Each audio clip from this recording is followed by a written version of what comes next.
Good morning, ശുഭദിനം, സുപ്രഭാതം. അപ്പോഴേ ചെന്തല വിഷ്ണു ക്ഷേത്രത്തിലാണ് ഇന്നിപ്പോൾ ഞാനുള്ളത് കേട്ടോ. അപ്പോൾ ഇന്നിവിടെ വിളക്കുത്സവം സമാപിക്കുകയാണ്.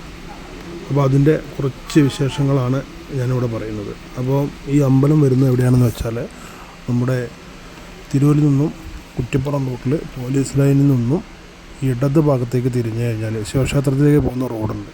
അവിടെ നിന്ന് കുറച്ച് മുന്നോട്ട് വന്നാൽ ഒരു ഇടമന പോകുന്നൊരു റോഡുണ്ട്. അതിലേ പോയി, റോഡെന്ന് പറയാൻ പറ്റില്ല, ചെറിയൊരു ഇടവഴി. അതിലെത്തിക്കഴിഞ്ഞാലാണ് നമ്മുടെ ഈ അമ്പലം വരുന്നത് കേട്ടോ. അപ്പോൾ ഇവിടെ 5 മൂർത്തികൾ ഉണ്ട്, ഉപദേവന്മാരായും പ്രധാന പ്രതിഷ്ഠയും ഒക്കെ.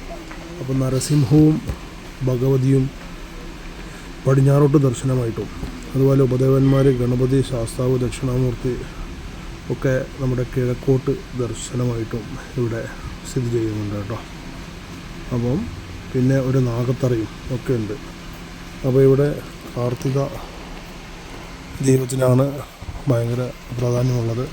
7 നാളിൽ ഇന്ന് നമ്മുടെ ഭഗവതിക്കുള്ള പ്രത്യേക പൂജകളെല്ലാം കൂടി ഇന്ന് നടക്കുന്നുണ്ട് കേട്ടോ.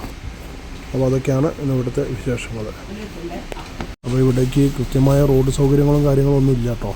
അപ്പോൾ ഏതായാലും അതൊക്കെ ആയി വരട്ടെ എന്ന് നമുക്ക് പ്രാർത്ഥിക്കാം. അപ്പോൾ രാവിലെ അവിടെ അങ്ങോട്ട് പോയി. അപ്പോൾ അവിടെ ഇന്ന് പൂമുടലൊക്കെ ഉണ്ടായിരുന്നു, അതൊക്കെ ഒന്ന് കണ്ടു, പിന്നെ തൊഴുതു, പ്രാർത്ഥിച്ചു. അത് കഴിഞ്ഞ് ഇതാണ് കിഴക്ക് ഭാഗത്തേക്കായിട്ട് ദർശനമായിട്ട് വരുന്ന ഗണപതി,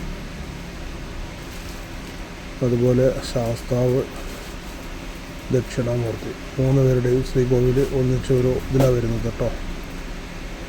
പിന്നെ ഇപ്പോൾ ഇവിടുത്തെ മലബാർ ദേവസ്വം ബോർഡിൻ്റെ കീഴിലാണ് ഇപ്പോൾ വർക്ക് ചെയ്യുന്നത്. പക്ഷേ എന്നാലും ഇവിടെ കുറേ കാര്യങ്ങളൊക്കെ ഇനിയും ചെയ്യാനുണ്ട്. അതൊക്കെ ഏതായാലും നാട്ടുകാരും ഭക്തജനങ്ങളൊക്കെ ആയിട്ട് ചെയ്ത് തീർക്കട്ടെ.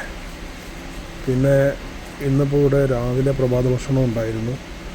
ഇനിയിപ്പോൾ ഉച്ചയ്ക്ക് നല്ലൊരു പ്രസാദ ഊട്ട് നടക്കുന്നുണ്ട് കേട്ടോ. അപ്പോൾ എല്ലാവരും ഒരു 12:30-ക്ക് ശേഷം പ്രസാദ ഊട്ടിനുള്ള പരിപാടികൾ ഇവിടെ മഹിളകളും എല്ലാവരും കൂടി ചേർന്നിട്ട് അതിനുള്ള പരിപാടികളൊക്കെ നടത്തിക്കൊണ്ടിരിക്കുന്നുണ്ട്. നമ്മുടെ മോനേട്ടൻ ആണ് അതിനൊക്കെ നേതൃത്വം കൊടുക്കുന്നത്. നേതൃത്വം കൊടുക്കുക എല്ലാവരും ഒപ്പം ഉണ്ട് കേട്ടോ. അപ്പോൾ മോനേട്ടൻ അവിടെ പായസത്തിനുള്ള പരിപാടികൾ നോക്കിക്കൊണ്ടിരിക്കുകയാണ്. ഓക്കെ, എൻ്റെ സഹായത്തിനൊക്കെ ഒരുപാട് ആളുകളുണ്ട്. എല്ലാവരും കൂടി ഒരു കൂട്ടായിട്ടാണ് ഇവിടെ കാര്യങ്ങളൊക്കെ നടത്തിക്കൊണ്ടിരിക്കുന്നത്. അപ്പോൾ ഏതായാലും എല്ലാവരും ഉച്ചയ്ക്ക് ഒരു 12 മണി 12:30-ക്ക് വരിക, പ്രസാദ വീട്ടിലൊക്കെ പങ്കെടുക്കുക. അപ്പം ദേവിയുടെയും ദേവൻ്റെയൊക്കെ അനുഗ്രഹം വാങ്ങുക. അപ്പോൾ എല്ലാവരും നമുക്ക് ഈ അമ്പലം ഒന്നുകൂടി ഉഷാറാക്കി കൊണ്ടുവരണം, മറ്റുള്ള റോഡൊക്കെ ഉണ്ടാക്കി കൊണ്ടുവരണം എന്നൊക്കെ നമ്മൾ ആശിക്കുന്നു.